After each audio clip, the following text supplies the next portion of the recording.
Ya, coba Anda jelaskan dan terangkan judul proposal skripsi Anda ini seperti dan maunya kemana gitu kan.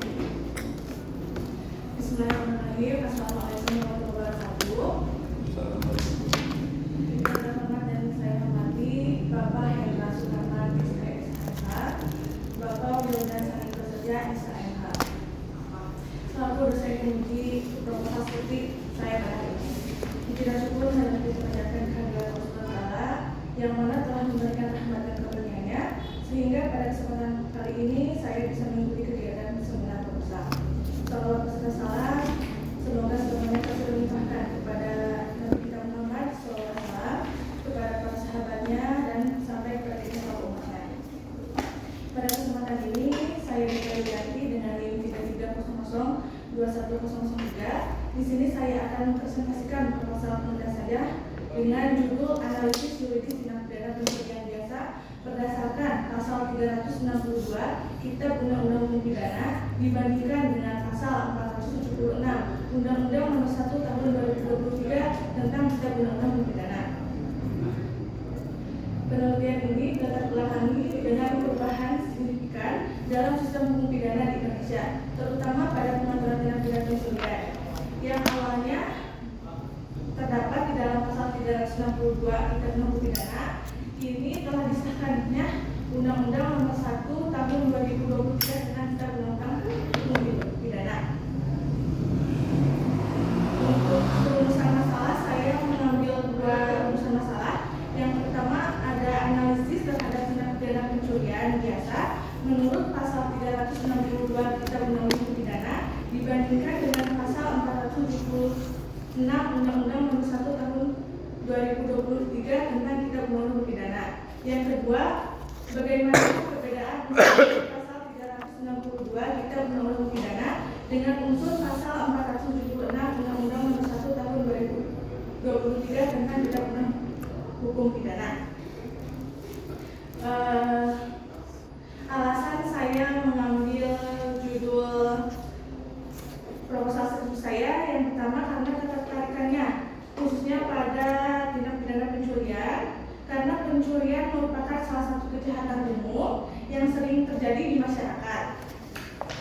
Yang selanjutnya adanya perubahan dengan disahkannya Undang-Undang Nomor 1 Tahun 2023 terdapat perbedaan dalam pengaturan tindak pidananya dan saya ingin mengetahui penerapan hukum di mana pasal 476 Undang-Undang Nomor 1 Tahun 2023 tentang Kitab Undang-Undang Hukum Pidana itu diimplementasikan dan akan menjadi referensi bahan kajian di masa yang akan datang.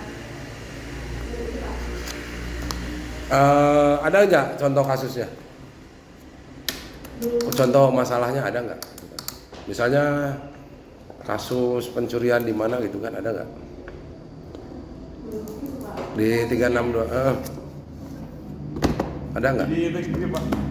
Ya sebentar. Oh ya. 362 ada kasusnya nggak gitu kan? Masalah. Ada. Jadi nanti kamu kan perbandingannya gitu ya. Kita kan mencari perbandingan antara 362 dengan 476. Antara KUHP lama dengan KUHP baru. Maksudnya adalah nantinya dikasih contoh kasus ya, baik mungkin ada dari media juga banyak itu kan. Misalnya pegawai toko yang mencuri stok di tokonya gitu kan, atau misalnya keluarga yang mencuri ayam gitu kan. Itu kan 36 biasa lah ya gitu kan.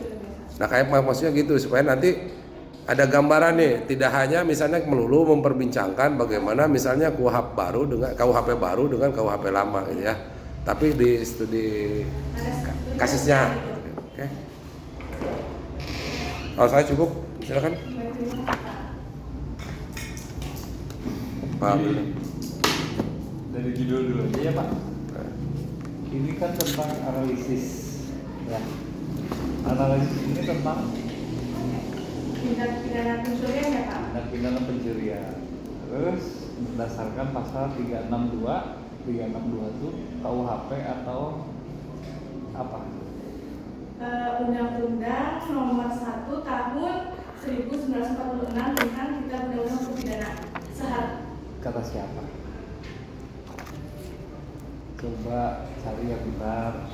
Itu tentang KUHP atau peraturan tindak pidana. Oh, cari.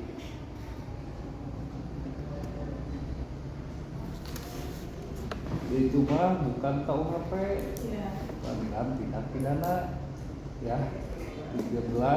362 itu tentang peradilan tindak pidana. Kemudian di sini dibandingkan metode berarti menggunakan metode komparatif. Iya. Tahu pengertian komparatif? Metode pembelajaran komparatif itu metode yang bertujuan untuk membandingkan dua objek yang menjadi fokus penelitian. Objeknya teh pasal 362 sama 476. Yang menjadi pertanyaan ini 476 sudah digunakan? Belum, baru disahkan. Baru disahkan. Digunakan belum? Belum. Kapan digunakan? 2026. 2026. Terus yang mau dibandinginnya apa?